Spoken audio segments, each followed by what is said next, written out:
पुंछ में पाकिस्तानी हमले में मारे गए भारतीय सेना के 5 जवानों में 4 जवान 21 बिहार रेजिमेंट के थे। नई दिल्ली से बुधवार को जब इन शहीद जवानों के शव तिरंगे में लिपटे हुए पटना के एयरपोर्ट पर पहुंचे तो वहां की जो तस्वीर थी उस पर पूरा देश दंग है। पटना एयरपोर्ट पर जब शहीदों के शव पहुंचे तो वहां उनके सम्मान में सलामी देने वाला बिहार सरकार का कोई भी मंत्री मौजूद नहीं। सिर्फ घड़ियाली आंसू बहाने वाले मंत्रियों को इतना भी ख्याल नहीं रहा कि जिन सपूतों ने देश की सीमा पर अपनी शहादत उनकी अगुवाई के लिए वो समय निकाल सके। सूबे के मुख्यमंत्री ने शहीदों के परिवारों को 10-10 लाख रुपए देने का ऐलान किया था, लेकिन बड़ा सवाल यह कि क्या सिर्फ मुआवजे के ऐलान से ही फर्ज पूरा हो जाता है।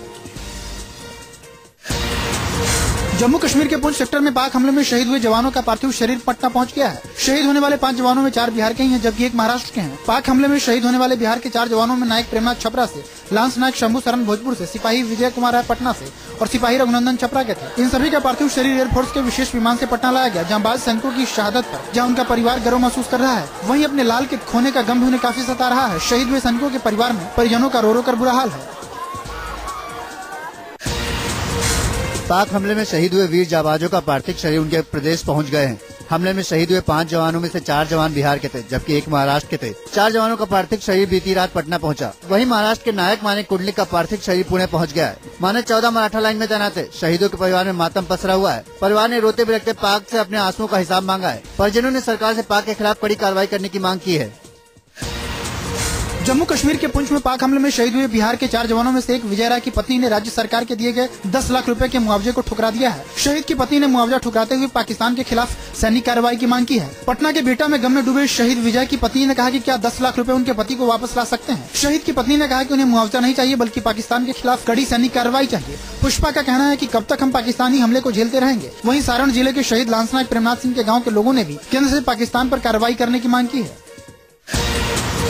पुंछ सेक्टर में पाक हमले में शहीद हुए रघुनंदन शाह के गांव में सन्नाटा पसरा है। शहीद के परिवार में लोगों का रो रो कर बुरा हाल है। छपरा जिले के एकमा नौतन गांव में रघुनंदन शाह अपने पिता के कदमों पर ही चलते थे। रघुनंदन शाह के पिता भी देश के लिए अपनी सेवा दी थी। महज 3 साल पहले ही अपने पिता की बीमारी से मौत के बाद फौज की नौकरी रघुनंदन शाह को मिली थी। रघुनंदन शाह की अभी शादी भी नहीं हुई थी। शहीद की मां को बहू का इंतजार था, लेकिन अरमान आंसुओं में बह गए। गाँव के लोगों को इस शहीद पर गर्व तो है, लेकिन सरकार पर गुस्सा है कि पाकिस्तान के खिलाफ कार्रवाई क्यों नहीं होती है। सुरक्षा मामलों की कैबिनेट कमेटी आज एलओसी पर पैदा हुए हालात पर मंथन कर सकती है। जम्मू कश्मीर में सीमा पर पाक हमले में शहीद हुए 5 जवानों के बाद कैबिनेट कमेटी सुरक्षा व्यवस्था पर गंभीर विचार करेगी। मीटिंग की अध्यक्षता रक्षा मंत्री ए.के. एंटनी करेंगे। सूत्रों के मुताबिक एंटनी ने कहा था कि वो थल सेनाध्यक्ष जनरल विक्रम सिंह का मामले की ताजा जानकारी के लिए इंतजार कर रहे हैं। आपको बता दें कि थल सेनाध्यक्ष विक्रम सिंह पुंछ के हालात का जायजा लेने के लिए बुधवार को गए थे। हालांकि खराब मौसम की वजह से वो पुंछ तक नहीं पहुंच पाए और अखनूर सेक्टर से सुरक्षा का जायजा लिया। अधिकारियों के मुताबिक थल सेनाध्यक्ष जल्दी ही पुंछ का जायजा लेने फिर से जाएंगे। ए.के. एंटनी सरकार के टॉप नेतृत्व को भी आज मामले की ताजा जानकारी देंगे।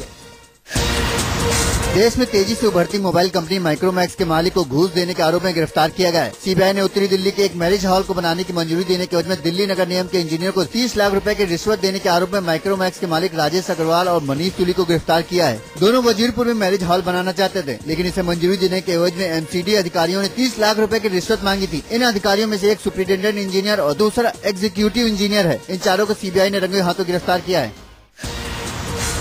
आईएएस दुर्गा शक्ति के निलंबन पर चारों तरफ से आलोचनाओं से घिरी यूपी सरकार अपनी गलती मानने के लिए तैयार नहीं है। यूपी के सीएम अखिलेश यादव ने एक विदेशी अखबार वॉल स्ट्रीट जर्नल को अपनी सफाई देते हुए सारे मामले को सरकार को बदनाम करने की विपक्ष की साजिश करार दिया। अखबार को दिए अपने इस इंटरव्यू में अखिलेश यादव ने कहा कि उन्होंने कभी दुर्गा को रेत माफिया के खिलाफ कार्रवाई करने से नहीं रोका, लेकिन जब उन्होंने सांप्रदायिक सौहार्द बिगाड़ने का काम किया तो उन्हें निलंबित किया गया। इतना ही नहीं, इस साक्षात्कार में मुख्यमंत्री अखिलेश यादव ने नया खुलासा करते हुए कहा कि इसकी निलंबित आईएएस अधिकारी की नोएडा में पोस्टिंग उनके यूपी कैडर के ही आईएएस पति के आग्रह पर की गई थी।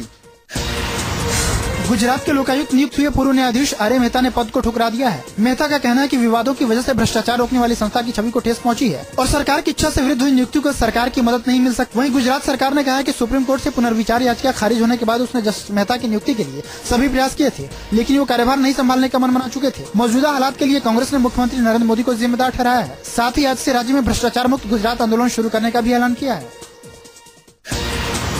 उत्तर प्रदेश की अखिलेश सरकार अपने वादे के मुताबिक प्रदेश भर के छात्रों को फ्री लैपटॉप तो बांट रही है। समाजवादी पार्टी के नेता जिन छात्रों को लैपटॉप दे रहे हैं उनसे एसपी को ही वोट देने की अपील भी करते नजर आ रहे हैं। 2014 में जो चुनाव होने वाले हैं उसका विशेष ध्यान रखें और समाजवादी पार्टी को जिताएं। मथुरा में आयोजित सरकारी लैपटॉप वितरण कार्यक्रम के दौरान मथुरा से घोषित उम्मीदवार ठाकुर चंदन सिंह खुलेआम लैपटॉप लेने वाले छात्रों से आम चुनाव में एसपी को जिताने की अपील करते दिखे। इस पर जब जिले के प्रभारी और परिवहन मंत्री दुर्गा प्रसाद यादव से पूछा गया तो वो घबरा गए और बिना कुछ बोले चलते बने। आर्थिक मामलों की कैबिनेट कमेटी आज 2900 करोड़ रुपए का प्रस्ताव 3 योजनाओं के लिए दे सकती है। आर्थिक मामलों की कैबिनेट कमेटी यानी CCEA आज 2900 करोड़ रुपए का अलॉटमेंट 3 योजनाओं के लिए कर सकती है, जिसमें कोल्ड चेन्स और मेगा फूड पार्क जैसी योजनाएं शामिल हैं। इन सभी योजनाओं को 2017 तक पूरा किया जाना है। मीटिंग के एजेंडे में खाद्य और उपभोक्ता मंत्रालय के लिए प्रस्ताव शामिल है। सूत्रों के मुताबिक इन योजनाओं के क्रियान्वयन के लिए योजना यानी 2012-17 के तहत मंजूरी मांगी गई है। इन योजनाओं के आवंटन से कोल्ड चेन और मेगा फूड पार्क जैसी योजनाओं को अमली जामा पहनाने का काम शुरू हो जाएगा। सड़कों पर गड्ढों से परेशान मुंबई वासियों की समस्या को दूर करने के लिए मुंबई के मेयर ने सड़कों का जायजा लिया। बीती रात मुंबई के मेयर सुनील प्रभु सड़कों के गड्ढों भरे जाने का काम देख रेख करते हुए नजर आए। सुनील प्रभु ने मुंबई के दादर इलाके से लेकर मुंबई के ईस्टर्न और वेस्टर्न के साथ जिन सड़कों पर ज्यादा गड्ढे फिलहाल मौजूद है वहां का भी जायजा लिया। मेयर सुनील प्रभु ने कहा कि गड्ढों को भरे जाने का काम गणेश उत्सव से पहले पूरा कर लिया जाएगा।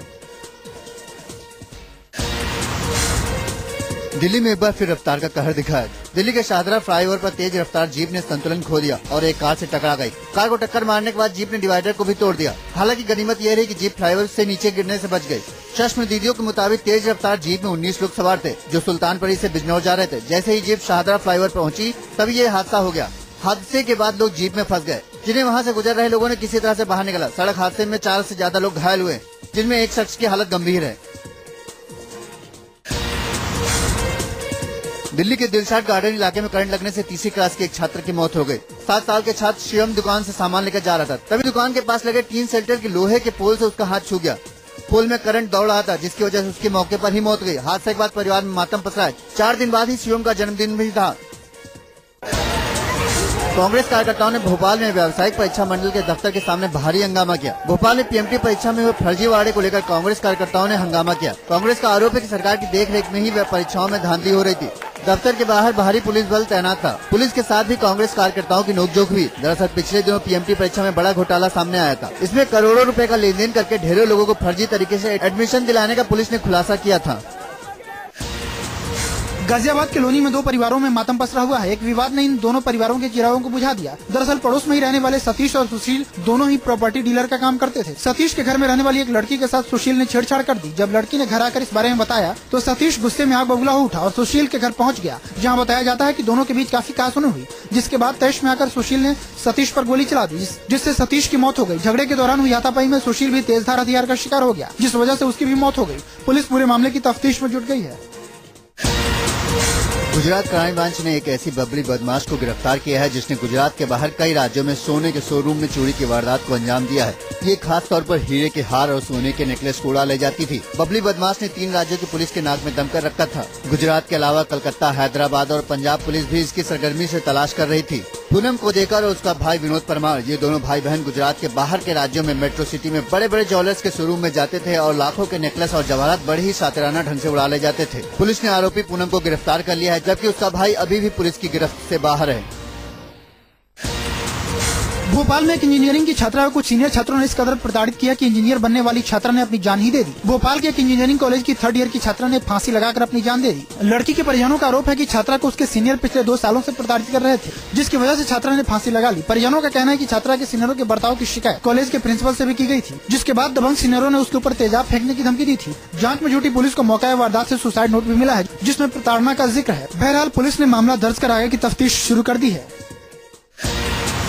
बिग बॉस से चर्चा में आई एक्ट्रेस डॉली बिंद्रा ने मुंबई पुलिस में शिकायत दर्ज करवाई है। डॉली ने एक शख्स पर बंदूक दिखाकर डराने और जान से मारने की कोशिश का आरोप लगाया है। डॉली का कहना है कि वो और उनकी मां बांगूर नगर इलाके में कार से कहीं जा रही थी, तभी एक शख्स बाइक पर आया और उनकी तरफ बंदूक तान दी। डॉली के मुताबिक उन्हें लगा कि वो उनकी मां को मारने आया है, लेकिन उसने बंदूक डॉली की तरफ की थी, जिसके बाद डॉली ने उस शख्स का पीछा भी किया, लेकिन वो पकड़ में नहीं आया। डॉली की शिकायत के बाद पुलिस ने दहिसर इलाके में उस शख्स को हिरासत में लेकर पूछताछ शुरू कर दी है। डॉली बिंद्रा जो खुद गाड़ी चला रही थी, तो गाड़ी जब इनोवा पास करी थी तो उसने उनको गन दिखाया, ऐसा इनका कहना है। तो उनको दहिसर में नाकाबंदी के दरमियान उनको पकड़ा गया है। गाजियाबाद के कोतवाली नगर इलाके में एक शख्स ने प्रेम प्रसंग के चलते ही अपनी चचेरी बहन को गोली मार दी और फिर खुद को भी गोली मारकर आत्महत्या करने की कोशिश की। दोनों को अस्पताल में भर्ती कराया गया। युवक की हालत नाजुक होने की वजह से उसे दिल्ली के गुरु तेग बहादुर अस्पताल भेजा गया, जहां उसकी मौत हो गई। कोतवाली नगर इलाके के दौलतपुरा में दीपक जूते की दुकान चलाता था, जबकि वहीं रेनू की किराने की दुकान थी। पुलिस के मुताबिक दोनों चचेरे भाई बहन हैं। दीपक रेनू से इश्क करने लगा था और उससे शादी करना चाहता था। लड़की के शादी से इनकार करने पर दीपक ने रेनू को अपनी दुकान में बुलाया और उसे गोली मारकर खुद भी आत्महत्या कर ली।